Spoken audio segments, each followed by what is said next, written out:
About flaking scalps. Don't mind my mess. I've been filming like crazy, just finished at the gym, but I want to make sure that I'm sharing good content with you. So if you would do me a favor, if you're freshly on the post, do me a favor and let me know where you're watching from in the comments. I would greatly appreciate it.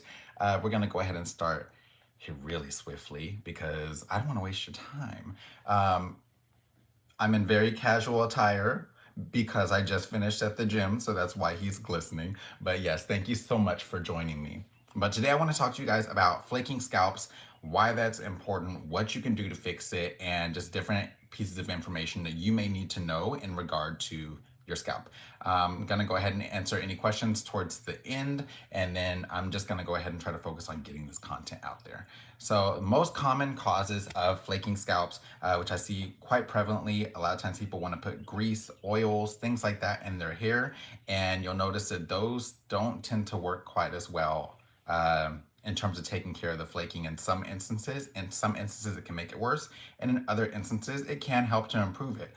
A lot of times I notice people tend to think that everything is dandruff. And so I want to go ahead and do this video to help you out with understanding what's dandruff and what's something else. So that way you're able to kind of know how to deal with it. Okay. This is July the 4th. So for those who were present yesterday on my stream, happy Crown Day to you. For those that celebrate, happy July 4th.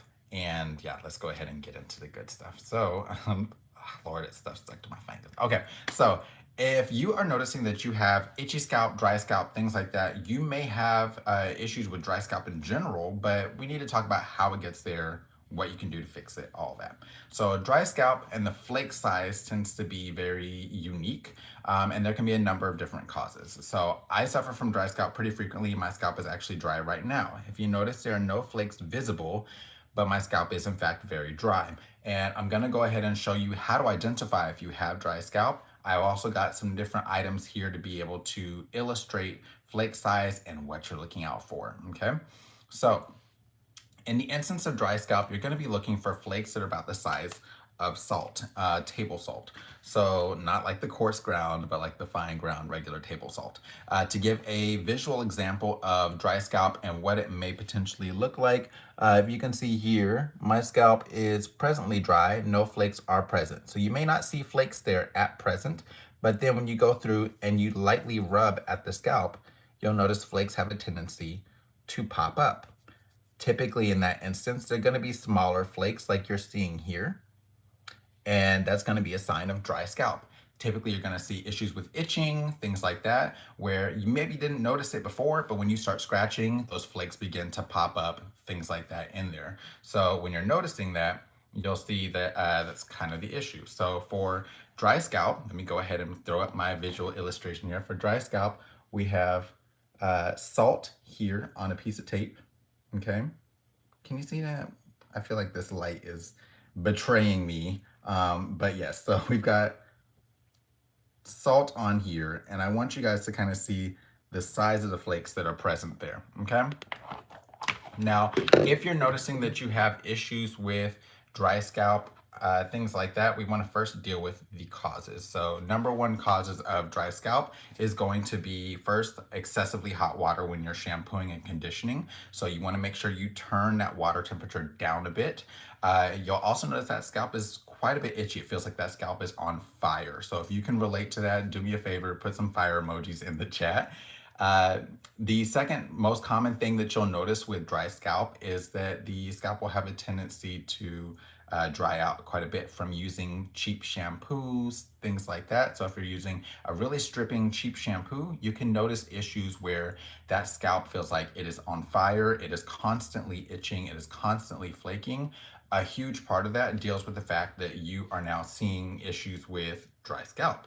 So when it comes down to that, we want to make sure we're not using overly cheap, overly stripping shampoos. So when you're seeing these trends where they're over here like, I use Dawn to cleanse my hair.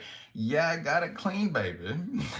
But it stripped everything that you had. And so it's going to remove that moisture. It's going to remove your hydration. It's going to strip that hydration from the scalp. And then you're going to begin seeing some of those flakes and things along there. Now, in the instance of dry scalp, while that scalp is damp, sure, could you potentially put a grease or an oil on there to be able to help that out? Absolutely, because it's going to help to seal in the level of moisture or hydration that you have there presently. But I don't want you to think that this is a fix-all, especially if you're using excessively hot temperatures of water, especially if you are noticing issues where you're using really cheap shampoos, things like that. We got to remedy those two things first. Now, you may still notice that you have issues with dry scalp, and another common cause of that, which is one that I'm presently dealing with at the moment, outside of weather changes and evaporation, things like that that can happen on a normal basis, is that I have been sweating in my scalp. As you can see, I'm dressed for the gym. I just finished working out. And so after a number of days of working out, that sweat has a tendency to dry your scalp out. It has a lot of salt content in it, and you'll notice that scalp begins to itch and things with that. So let's go ahead and deal with some different solutions there. If you have excessive sweating, things like that in the scalp, you'll want to ensure that you are doing things like rinsing that hair after working out or co-washing in between your shampoo days. We don't want to co-wash in the place of shampooing, but we do want to go ahead and make sure we're moving the sweat and bringing our hydration balance back up. Now, if you're noticing that your scalp is dry, it's flaking, all of that, one of the best ways to increase your hydration and your moisture balance on the scalp is to go ahead and use a quality shampoo and conditioner and shampoo that hair prior to going in, of course, and conditioning and all of that, letting that sit in there. The best way to get hydration back in the hair and back in the scalp is usually by using a quality shampoo and conditioner, okay? So that's with dry scalp. Now, a lot of times I see people where they just assume that dry scalp is dandruff because they see flakes. Now, as I stated earlier, you may not see flakes there presently, but then when you scratch and they pop up, that's usually an indicator that, yeah, you've got some dry scalp going on. Now, in the instance of dandruff, dandruff has a tendency to be there all the time, no matter what. You just shampoo, still there.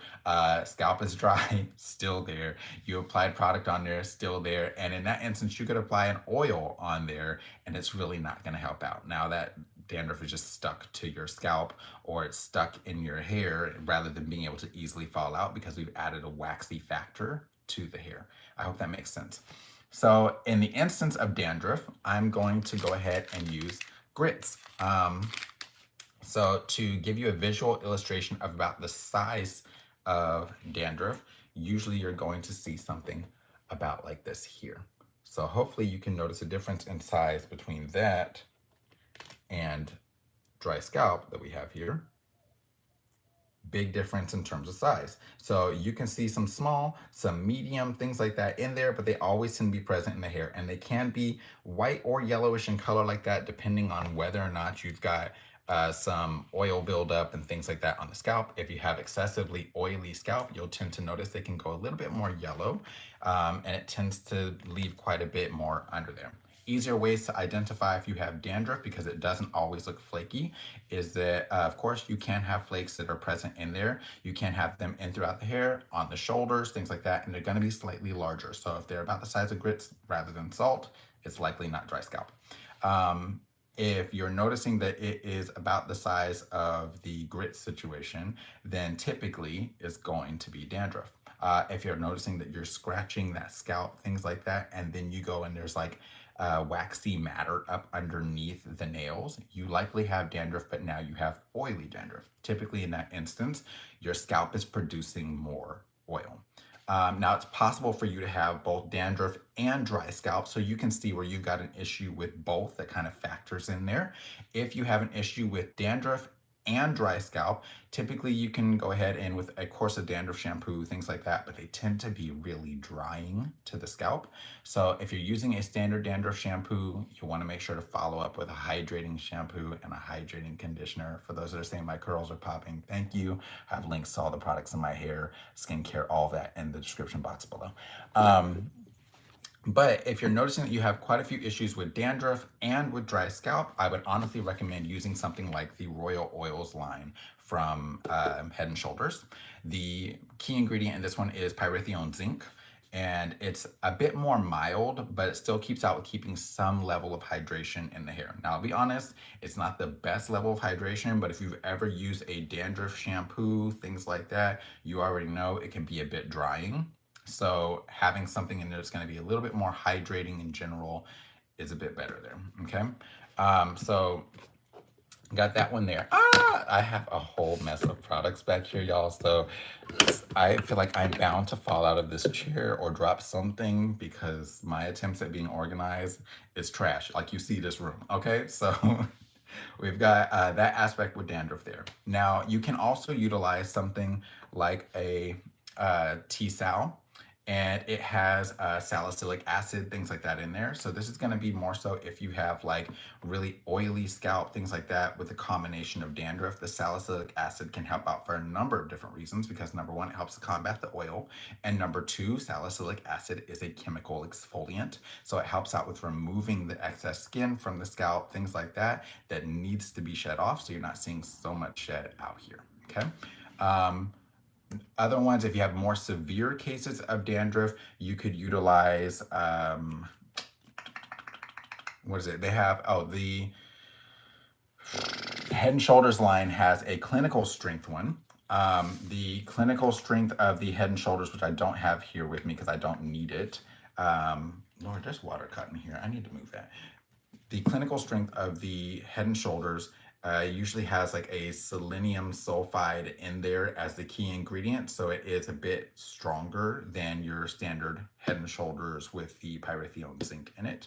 And if you have rather severe issues with dandruff, things like that, you may want to go ahead and do something like Nizoral that has more of a Lord, if I can say it, ketoconazole is the key ingredient in that. It's a bit stronger even still.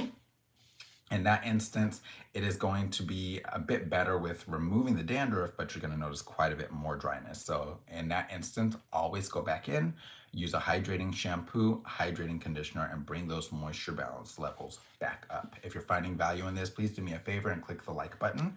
And we're just going to continue forward into the next part there. So we've dealt with dry scalp, we've dealt with dandruff. Now we got to deal with a different type of flaking, and this is where it gets a bit more confusing. And before we get into this part, I would also like to say I'm not a doctor. I'm not your doctor. I am a hair care professional, and I'm giving you insight off of the 20 plus years of experience behind the chair. I'm also a cosmetology educator, so I'm giving you additional information there. Nothing that I give you here is going to be considered a diagnosis, but it is going to arm you with information to know if you should speak with your physician to be able to get some treatment and things like that. Okay. So for my third example, we're going to be using oats. Now, in the instance of the oats, typically you're going to be seeing things like seborrheic dermatitis. With the oats, you may be seeing things like psoriasis or eczema. Okay, so I'm going to go ahead and I'm just going to tape that on here. Okay, now in the instance of each of these, typically if you have seborrheic dermatitis, if you have eczema, or if you have psoriasis, you need to seek help from a physician. But you can see the difference in terms of the size of the flakes. So here we've got the salt, which represents dry scalp. Here we have the grits, which represents dandruff. And here we have the oats, and it can even get larger than this, which represents your seborrheic dermatitis, eczema, and psoriasis. Okay. Now the question is, how do you tell the difference between eczema, seborrheic dermatitis, and psoriasis? Okay.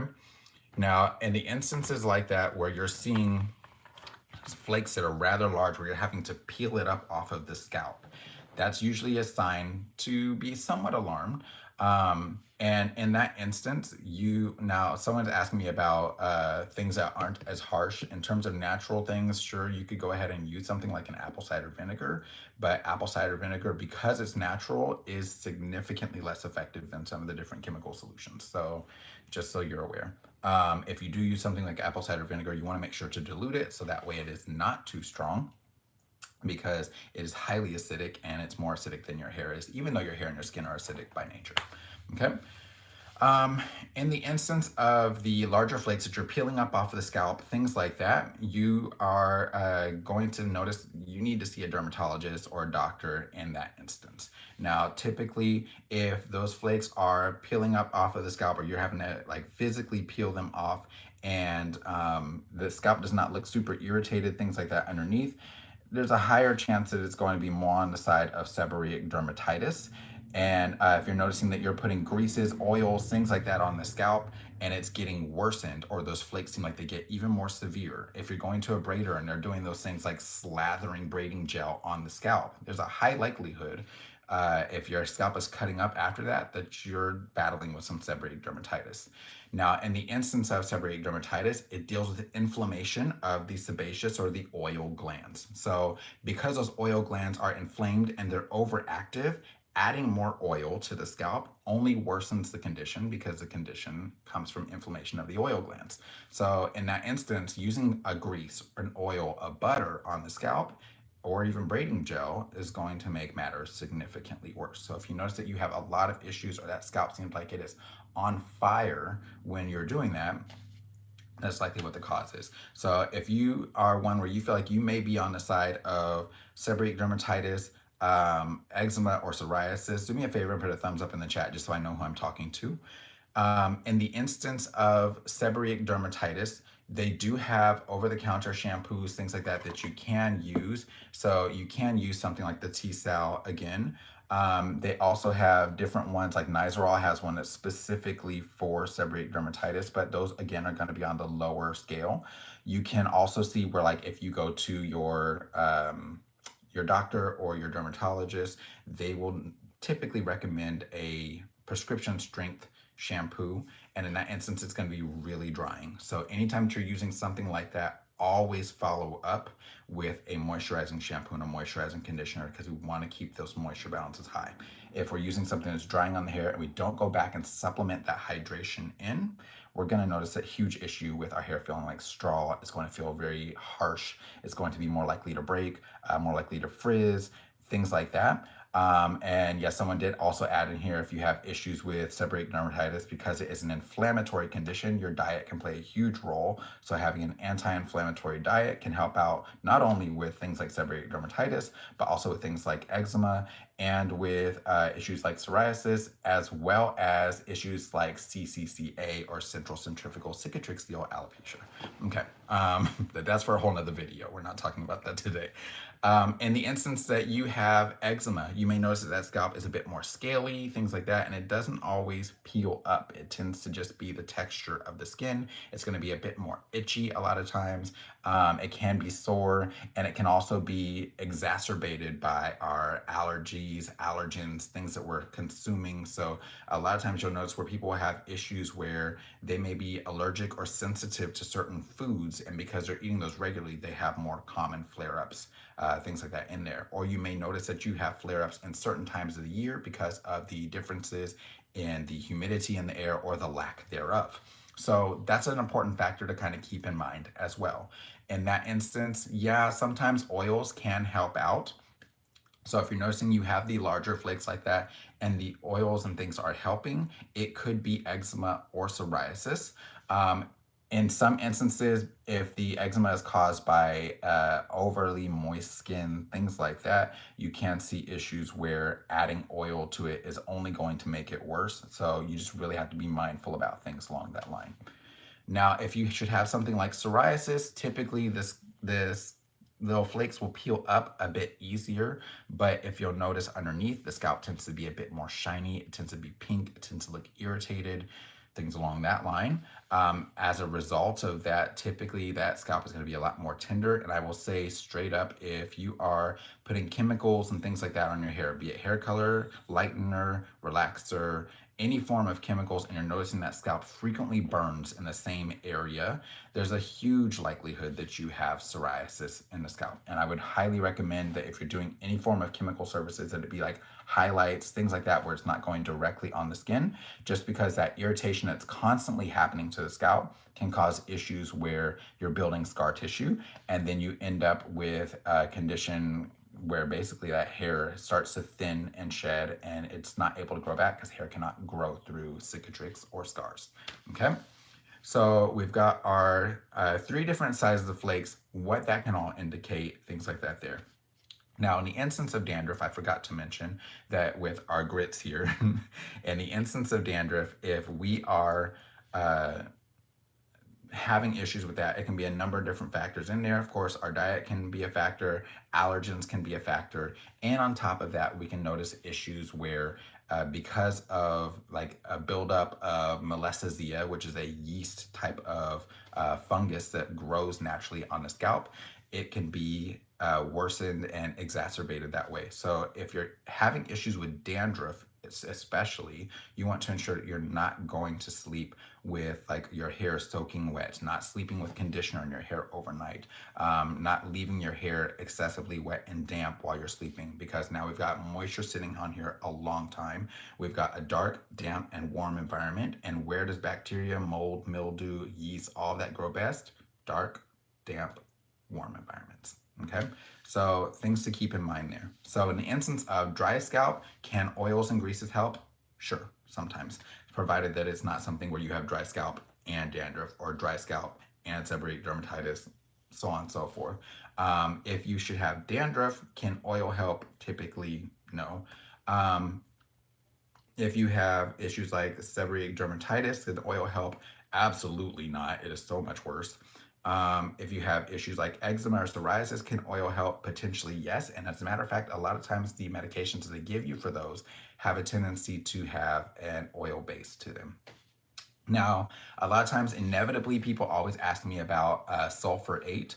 If you're using sulfur 8, I would recommend going for the shampoo, not for the grease, especially because that grease, baby, the smell. The smell. But the grease, especially if you have something like seborrheic dermatitis, things like that, is going to only make matters worse. Now, a lot of times, if you are going to a doctor, they'll sometimes give you things that are a bit more chemically based. Other times, they'll give you something that has like a coal or tar solution base in it, which can be a bit offensive in terms of odor also. But again, that's going to be where the drying factor comes in. So you want to make sure you're really hydrating well. So if you are getting braids, things like that, and you notice that putting oil on. Okay, let's see here. Are y'all still here? Let me see. I'm gonna take my phone off of airplane mode and see if that helps out. If I can get some 5G in here. Okay, so I'm sorry, stuff is acting up on my end. But if you're noticing that your scalp tends to be flaky, it tends to make more issue when you're putting oil on the scalp, things along that line, then typically you don't want to apply oil on there, especially if you have braids, things along that line in there. But you may still be noticing some issues with dry scalp. One thing that I learned years ago from the Sister Lock community is rather than putting oils on the scalp, you can use something like witch hazel. Now, my favorite brand of witch hazel for that is going to be Thayer's brand witch hazel. All the products that I've shown you in this video are also linked down below. The Thayer's brand witch hazel is nice because it has glycerin in there. It has aloe vera leaf extract in here as well. And while it does have some alcohol that helps out with removing the excess oil, the humectants in there, the glycerin and the aloe vera, helps out with drawing hydration from the air directly into the scalp or the hair, the surface that you're putting it on. So a lot of times what I'll do is I don't wait for the scalp to be dry with this. If I have a client where they're getting their hair braided, things along that line, as soon as those braids are finished, I'll go ahead and take this. I keep it in a spray bottle like this here. I'll go ahead right through where those parts are and I just spray, rub in. And usually with that, it helps out with balancing the pH of the skin. It helps out with keeping that hydration level high, with removing excess oil, so that way their scalp is not on fire. And it just kind of helps out with kind of keeping things balanced. And then I just advise them to get some, spray it each time they're noticing, okay, your scalp is itching, you're seeing some flaking, things like that, you spray and apply. And when I tell you the success stories that I have from this here, like you see how little I have left in here. It gets used and I don't put it on my face. So it's, baby, I use it on my oldest daughter especially, because it can be quite a few issues and things with that. Now, all of that to say, if you have flakes, it's seldom just a simple situation, and I will have a more concise video about all this. I already filmed all of this here. I just didn't feel like editing, to be honest, but I did want to make sure to get the information out to you as quickly as possible. So I hope that this has been beneficial and that it's been some information that's greatly helped you. If you came in late, you can watch it on the playback, or you can wait for me to edit the other one, but it might be a long periodical time before I get that out, because baby, the way my laziness is set up right now about editing, I don't want to, okay? So things to keep in mind. If you're noticing dry scalp as well, I know people will always try to tell you things like you don't want to put, they'll tell you things like you don't want to put your conditioner on the scalp, stuff like that. Yes, you do. You have dry scalp? Absolutely. Put that conditioner on there because the shampoo is removing hydration, the conditioner is putting things back. So in that instance, I'll just tell you, yes, if you have something like seborrheic dermatitis, where oils and things like that are in there, you may not want to put a conditioner on the scalp, especially if there are quite a few oils and things in that conditioner, because it can worsen that condition. Okay.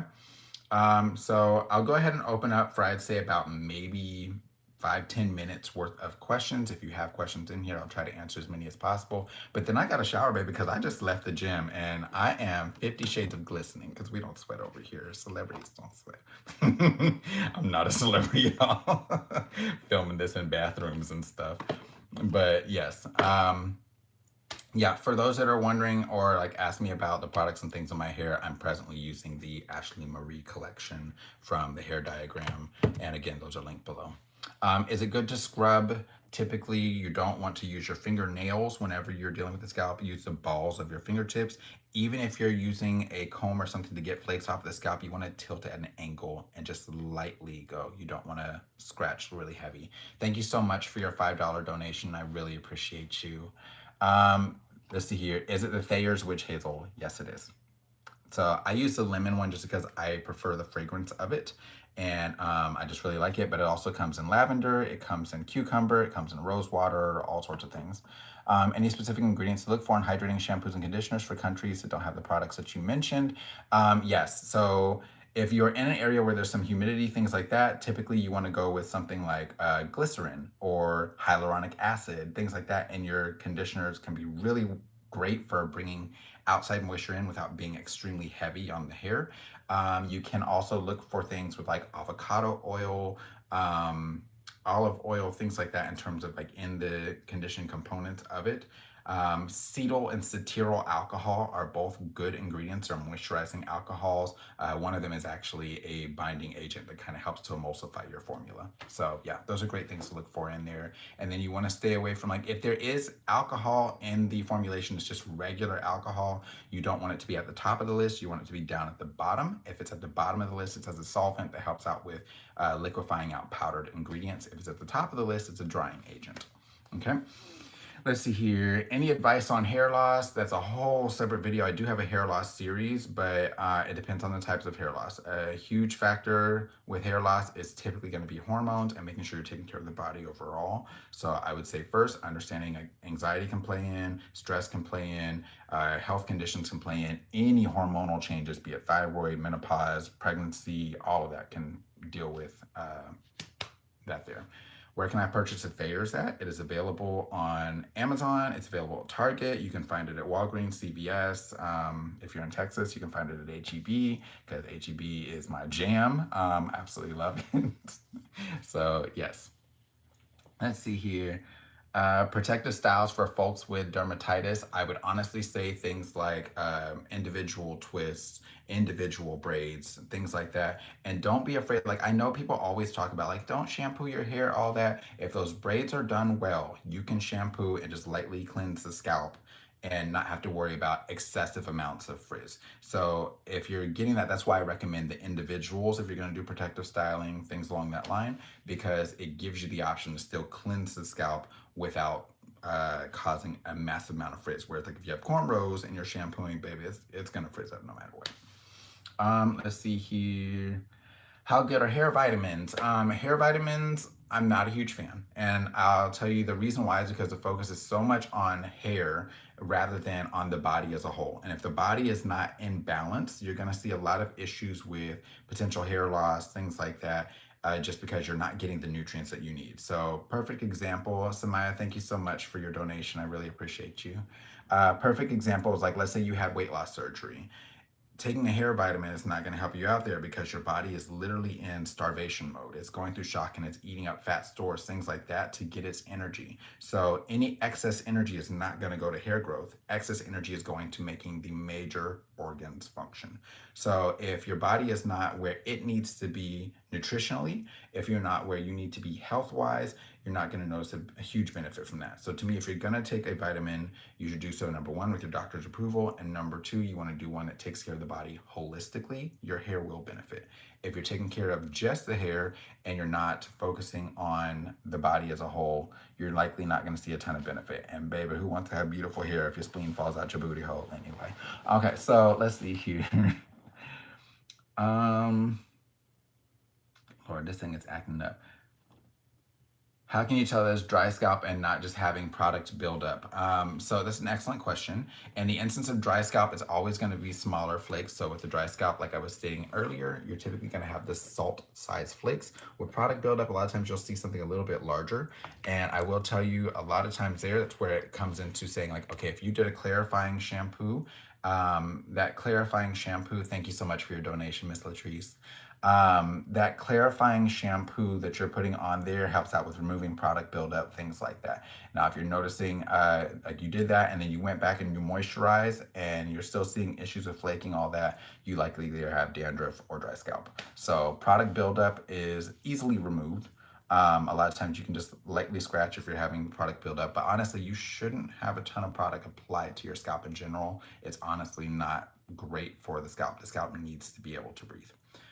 I will tell you now, if you're noticing dry scalp, itching, things like that, one of the best things that you want to do is cleanse that hair with a quality shampoo and conditioner. So like for instance, with my hair in Texas, with me working out, all that, usually the most I can make it's about 5 days before I have to shampoo. So even though my hair is still hydrated, my scalp is on fire. And if that scalp is itching things excessively, you don't want to go through scratching like crazy, because that scratching that you're doing is going to cause a buildup of scar tissue over time, which can lead to hair loss over time. And once we have scar tissue, there's really no way to get that hair to come back. Even with like hair replacement surgeries, all that type of stuff, they have a much harder time implanting in scar tissue, and it just doesn't like to take. So things to keep in mind: if you're noticing your scalp is itching like crazy, go ahead and shampoo. It's far more worth it. Let's see here. Crystal, thank you so much for your donation. I greatly appreciate you. Let's see here. Any other questions? How do you fix hair that has heat damage? In the instance of heat damage, sometimes it's fixable and sometimes it's not. Depends on the severity of the damage. Now, in the instance of heat damage, a lot of times you're dealing with the disulfide bonds of the hair being broken. It's the same as when we're doing a relaxer, things like that. Same bond is being broken in the hair.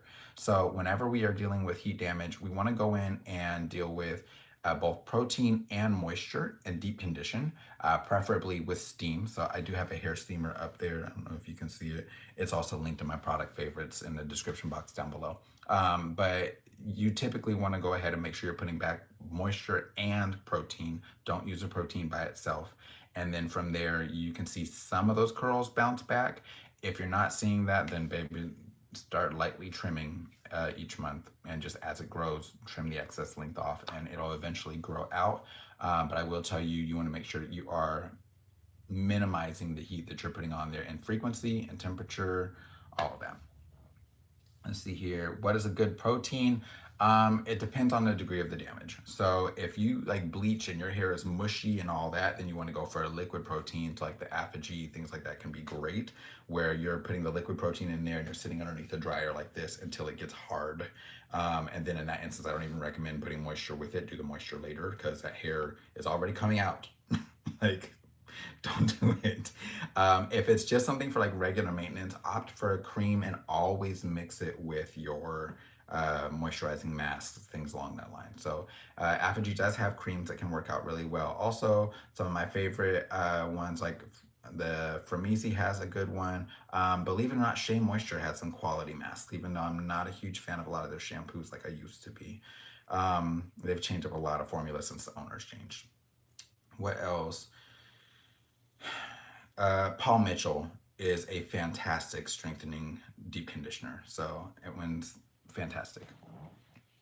Let's see here. Any gel recommendations for braids that won't make the roots gummy? If you're experiencing gummy roots with your gels and things for the braids, the person is putting too much in the hair. they're relying solely on the product and not enough on their skill. And unfortunately, that's the downside to things like stitch braids. That's the downside to a lot of like these really large braids that are really popular right now, because they're doing that to try to control hair that is shorter than it should be. And so it's going to have a tendency to frizz up. So they're putting a ton of product in there. And as a result, it's causing issues where it gets gummy from the heat from your scalp and all that. So that's not a matter of finding a better product. It's a matter of finding a better technique, if that makes sense. Okay, my absolute pleasure. I'm gonna answer probably 2 more questions and then I'm gonna go take a shower because, baby, yeah. Thank you for listening to what we asked for and we speak on. You're so appreciated. Thank you kindly and thank you for your donation. I greatly appreciate you. Y'all are so kind. Thank you very much, because you did not have to give any sort of financial donations. That's not what I'm here for, but I greatly appreciate y'all doing that. Let's see here. My daughter, oh wait, hold on. My daughter damaged her scalp really bad from shampoo. What does she need to do about her scalp now? She just moved to Texas. Okay, so shampoo should not be damaging your daughter's scalp. If you're noticing an issue with that, she may be allergic to a certain ingredient in there, or she may be using something that's entirely too stripping. So I would first recommend using something that's a bit more gentle, something that's sulfate free and hydrating. And then from there, if she's noticing she has issues with things like coconut oil, stuff like that, you're gonna have to make sure that there's no coconut based anything in her stuff. So like anything that says cocamide, if there's coca in there anywhere, COCO or COCA in any of the ingredients, they're likely derived from coconut oil. And so you don't wanna utilize those quite as much. Again, if you are finding value in this video, please do me a favor and click the thumbs up. Oh, and I forgot to say, this video is sponsored by Kloveyoubyeeee, where we sell mannequins like these here. As you can see, her hair is type 4 hair, the 2-strand twists. And on the other side, we have a twist out. She also can be pressed, she can be colored, she can be comb coiled, 2-strand twisted, all the things. If you're interested in getting one, you can check her out at www.getglamfam.com. That's GETGLAMFAM.com. Okay, back to the content. Let's see here. Just to be clear, witch hazel is to be used when the scalp is itching. It's a better option than oil. And I would not recommend just any witch hazel. So I wouldn't just go and get like the cheap one from the dollar store. Get one that has your humectants infused in there. So like this one has glycerin in there, this one has aloe vera leaf juice in there, and those humectants help out quite a bit with pulling outside hydration into the skin or into the hair. Hyaluronic acid is another fantastic humectant, so finding shampoos, conditioners, things like that with it can be really great for that as well. I appreciate you too. Let's see here. Okay, I'm trying to find my last question, but these things are moving. Let's see here. Any recommendations for itching under weave? Sweet Lord, yes. A lot of that comes down to hair prep. Keep in mind, especially if you have a sew-in, something like that, that hair and that scalp can be shampooed underneath there. But if you sweat in your head, or if you do shampoo your hair, you have to make sure, like, typically what I would do if I had a client that had a sew-in, something along those lines, and they were needing to have that scalp shampoo because scalp health is really important. We would go in and I would shampoo the hair, and then from there I'll condition and all that just as normal, but I go in afterwards and I dry as much as possible on that hair with a towel. I'll go in with paper towels and I'll squeeze the braids to get all the excess moisture and things out of those, and then you got to sit under a hooded dryer until the braids underneath the sew-in are dry. Otherwise, you're holding moisture, and that moisture makes it really easy to grow mildew, bacteria, mold, yeast, all of that. And that's just not a fun time. But a lot of times, especially if you have things like seborrheic dermatitis, stuff like that, you may not want to do a weave. You might want to do like where you have your stylist either make you a wig, or you take like a U-part wig, a V-part wig, something like that, and you can braid that hair down and just sew it on. And then in say 2 weeks or so, you can clip the threads, take it off, still be able to treat, braid back down, put it back on and sew back on. And that way you're still able to get to your scalp regularly without having to worry about an excess issue. And then that hair lasts you significantly longer because it's attached to one unit rather than being attached to each braid. So I hope this video has been really helpful for y'all. I'm gonna go shower because I'm glistening and baby, I'm not trying to be funky all day. But for those that celebrate, happy 4th. And if you found value in this video, please do me a favor and click the thumbs up button. Until next time, you guys take care, God bless, and stay glam. You know I love you, boo. Okay, love you, bye.